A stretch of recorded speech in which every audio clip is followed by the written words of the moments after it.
La datation absolue consiste à donner un âge à une roche sans tenir compte des autres. Elle va s'exprimer en milliers, millions ou milliards d'années. C'est une méthode complémentaire à la datation relative.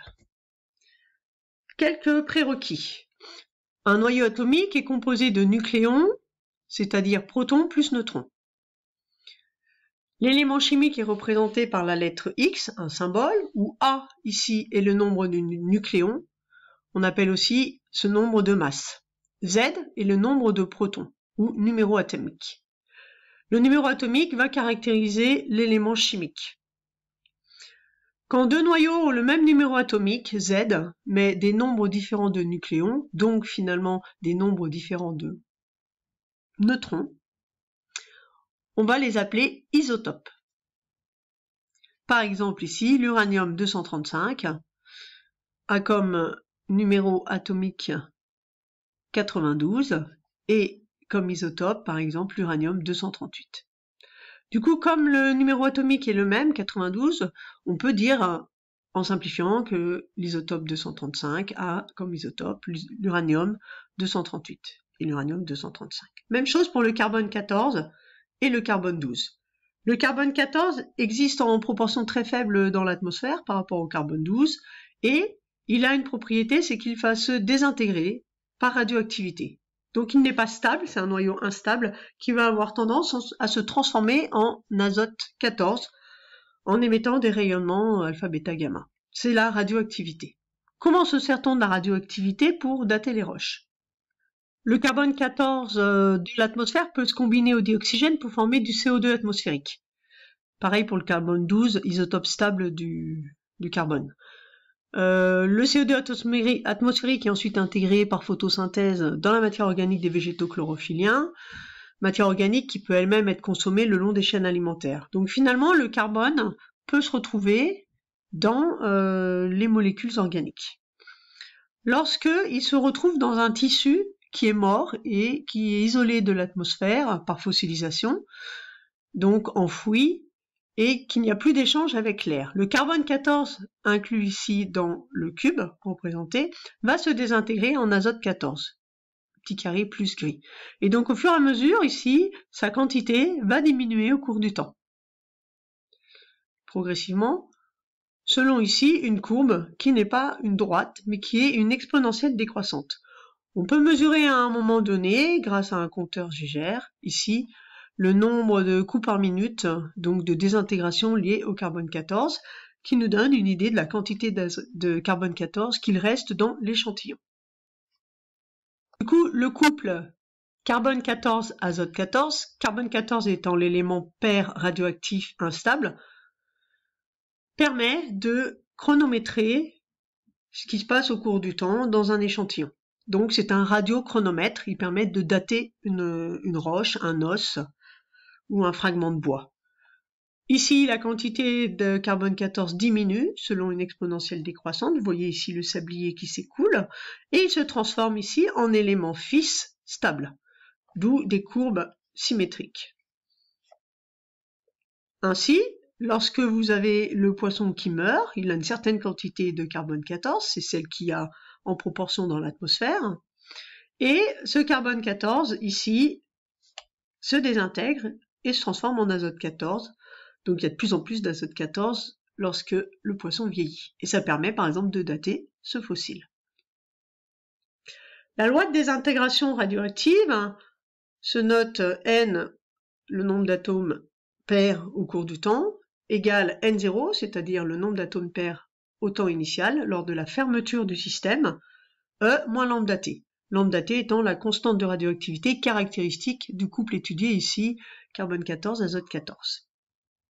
On définit la demi-vie comme le temps pour lequel il y a la moitié d'éléments radioactifs désintégrés. Donc au temps T, demi-vie, à la demi-vie, on a N0 sur 2. N0 sur 2 du coup égale N0 E de moins lambda T, avec T la demi-vie.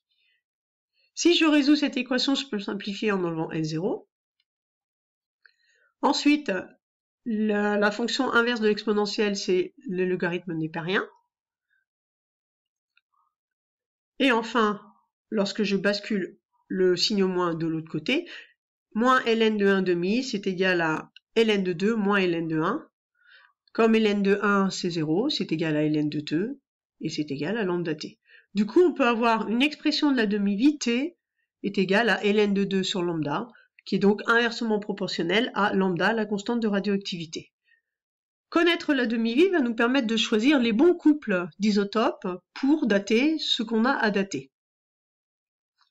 Par exemple, ici, le carbone 14 se désintègre pour moitié de ses éléments en 5730 ans.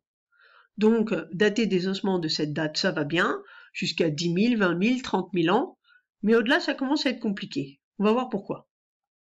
Dans le logiciel radiochronologie, je peux représenter ici l'évolution du carbone 14 au cours du temps. Et ici, je fais vieillir mon échantillon. Vous voyez que les points marrons se transforment en azote 14, isotope stable. Et ici, j'ai bien une courbe décroissante. Donc, tant que par exemple, j'ai 3% de carbone 14 qui reste, là, il y en a assez peu, je peux quand même encore dater ma roche de façon assez précise. Enfin, plutôt mon fossile, mon ossement, mon bout de bois de façon précise. Maintenant que la courbe s'aplatit, ici, ça commence à être compliqué d'être précis dans les mesures. Là, vous avez à peu près la même chose, de là, 50 000 ans à 37 000 ans. On a une précision des mesures qui demande d'être très très fine pour arriver à dater ici correctement. Donc, si on a un échantillon au-delà de 50 000 ans, on n'aura plus de carbone 14 dans notre échantillon, et donc on ne pourra pas être précis dans les mesures, il va falloir choisir un autre radiochronomètre. Par exemple, le couple rubidium-strontium ici a une demi-vie qui est très grande, 50 milliards d'années. On va donc pouvoir aisément dater toutes les roches terrestres, puisque la Terre a environ 5 milliards d'années. Cette méthode, rubidium-strontium, elle est donc utilisée pour dater d'assez vieilles roches, sauf que la quantité d'éléments pairs ici qui diminue, rubidium 87, pour se transformer en élément fils ici, strontium 87, on ne connaît pas la quantité initiale. La quantité initiale dépend des minéraux qui renferment une certaine quantité de rubidium, de façon aléatoire. Du coup, il faut utiliser une stratégie un petit peu biaisée. Un spectromètre de masse est un instrument qui permet ici, en mettant un échantillon de roche, par exemple, ou un minéral, de ioniser les atomes, et ensuite, grâce à un aimant qui crée un champ magnétique, de dévier plus ou moins les isotopes. Les isotopes les plus légers vont être déviés davantage et ensuite détectés avec leur quantité. Et donc, on peut mesurer une quantité, par exemple, de rubidium 87 par rapport à une quantité d'un autre isotope, et on va utiliser l'isotope stable, strontium 86. On peut aussi mesurer la quantité d'éléments fils, strontium 87, par rapport à l'isotope stable, strontium 86. Et donc, voilà comment on va procéder. Le granit que l'on veut dater contient plusieurs minéraux, par exemple du feldspath, de la biotite, et ici un zircon.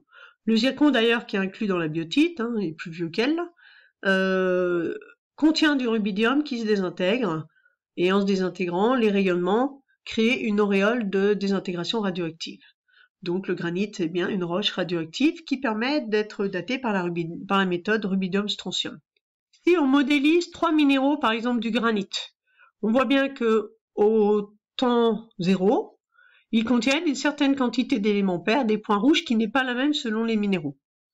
Seulement au fur et à mesure que le magma cristallise, se refroidit et cristallise, il va empêcher les échanges avec l'extérieur, donc on a une fermeture du système, et l'élément pair radioactif va commencer à se désintégrer. Donc en se désintégrant, on voit ici, quel que soit le minéral, la quantité de points rouges diminue pour se transformer en point jaune, l'élément fils. La quantité d'éléments stables strontium 86, elle n'évolue pas. Donc au fur et à mesure ici, quand on regarde le graphe que ma roche vieillit, mon minéral ici, représenté par celui du haut, voit sa quantité de rubidium 87 diminuer, au profit du strontium 87 augmenter. Et c'est pareil pour les 3 minéraux. Donc ces transformations se font à des vitesses constantes. Et donc si je me mets sur une roche ici qui a 2 milliards d'années, et que je mesure les quantités d'éléments fixes sur l'élément stable et d'éléments pairs sur l'élément stable, je peux mettre un point pour un minéral, un point pour un autre minéral, et enfin un troisième point pour un troisième minéral de cette même roche qui a 2 milliards d'années, et on constate que ces points sont alignés. On parle de droite isochrone. Cette droite isochrone dit que tous les minéraux ont le même âge. Donc la roche a un âge donné, celle de ces minéraux. Et au fur et à mesure que la roche vieillit, vous voyez que la pente de la droite augmente. Donc le temps est une fonction mathématique directe de la pente. Donc les minéraux 1 et 2 d'une roche, au moment de la cristallisation, renferment une certaine quantité de rubidium, 87, et au fur et à mesure que la roche vieillit, il se déplace comme ceci, sur une droite dont la pente augmente. Puisqu'au fur et à mesure qu'il vieillit, la quantité de rubidium diminue, donc le rapport là diminue. D'accord? Donc on va aller par ici, sur l'axe des abscisses. À l'inverse, la quantité d'éléments fixes augmente, et donc on va monter sur l'axe des ordonnées, et du coup on va évoluer comme ça en diagonale.